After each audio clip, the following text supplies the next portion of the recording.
좀 이따 한 분 더 굉장히 특별한 분이 나오셨습니다. 우리 드림온 학교라고 있는데요. 우리 김영식 교장 선생님이 계십니다.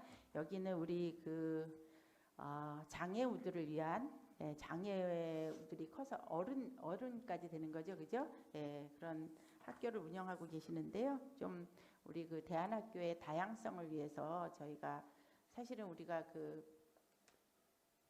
아주 사회 모두에 걸친 평생교육과 모두가 소중한 대한민국이기 때문에 우리 교장 선생님 모셔서 특별한 상황의 이야기를 들어보도록 하겠습니다. 교장 선생님 부탁드리겠습니다. 네, 안녕하십니까. 감사합니다. 성인 발달 장애인들에게 평생교육을 통해서 인성과 사회성을 함양하고 자립생활을 지향하는 드림원 학교 학교장 김영식 인사드립니다. 먼저 이번 좋은 토론에 기회를 주셔서 감사의 말씀을 드립니다. 저는 오늘 토론의 주제 중에서 메타버스 플랫폼을 활용한 성인 발달 장애인 평생교육 프로그램 적용의 필요성과 성인 발달 장애인 대상 장애인 평생교육기관의 활성화 고찰이라는 제목으로 말씀을 드리겠습니다. 먼저 사례를 하나 말씀을 드리면요. 중학교 2학년 아이 남자아이를 둔 어머니신데 연세가 한 53세쯤 되신 분이십니다.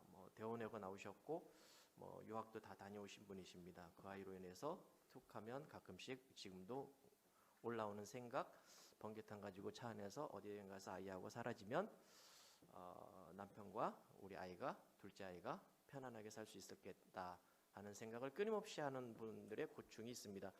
발달장애인을 돌보시고 계시는 부모님들의 애환이라고 생각을 합니다. 삶과 생존의 필수적인 요소인 자기 보존의 본능과 또 시족사회의 사회질서에서 나타났을 원시문화 시대의 교육에서부터 또 18세기 근대 계몽주의를 거쳐 중세교육과 근현대교육 그리고 탈현대 교육의 시기를 거치면서 체계화된 교육의 방법이 유비쿼터스의 시대 또는 인공지능 시대라는 환경에서 완전히 새로운 형태의 교육 방법이 모색되어야 한다는 과제가 지금 우리에게 생겼고 지금 이 시대 교육을 맡고 있거나 관계된 역할을 맡은 사람들에게 우리가 요구하는 책임이라고 할 수 있겠습니다. 자세한 사항들은 토론집 57쪽을 참조해 주시면 되겠고요. 간단하게 요약해서 말씀을 드리겠습니다. 성인 발달장애인에 대한 평생교육의 근본적인 관점의 기준이 저는 필요하다고 봅니다. 평생교육을 서비스하는 평생교육사 또는 교수자, 정책 책임자, 정책 실행자, 또 입안자, 관계자들에게 요구되는 관점의 기준이 성인 발달장애인에게 직무에 적합한 능력을 충족시키려는 관점으로 요구 기준을 삼아서는 안 될 것입니다.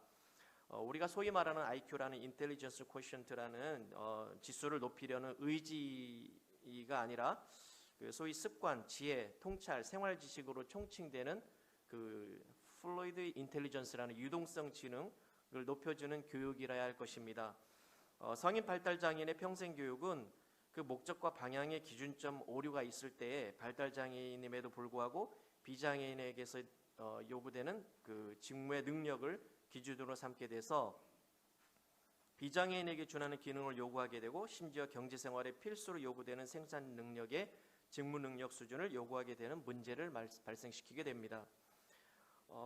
또 성인 발달 장애인에게 직무 능력을 요구해서 특정한 역할을 잘 수행하기를 바라는 비장애인 기준에 따라서 욕구가 강요되거나 또 평가 기준을 삼아서는 안 된다는 것입니다.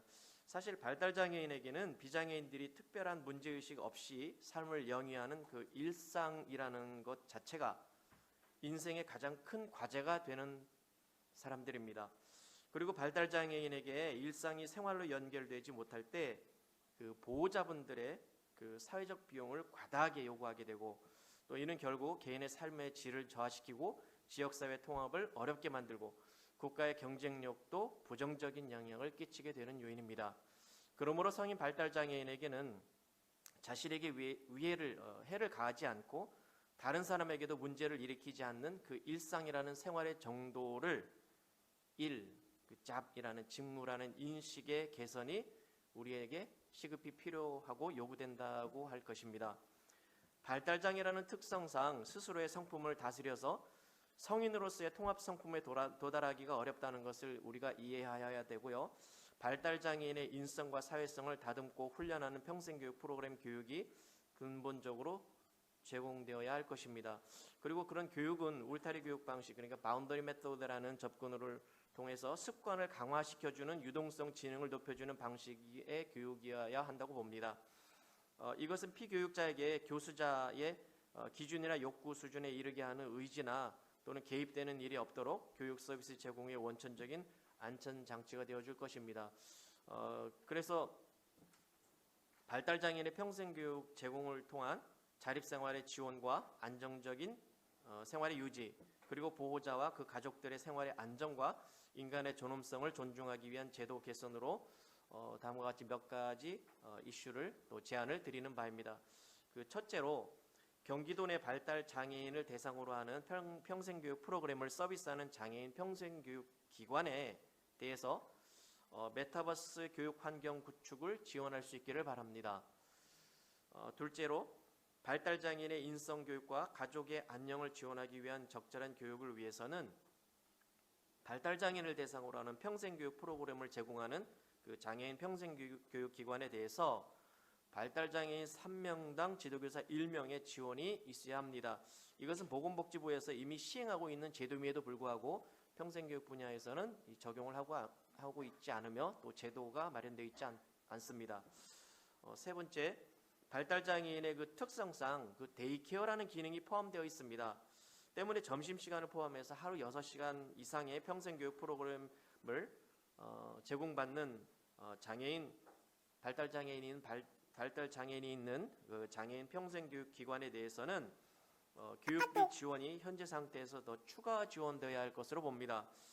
예를 들어서 1년에 1370여 시간을 머물게 되는데 그랬을 때 현재 지원하는 교육비에 한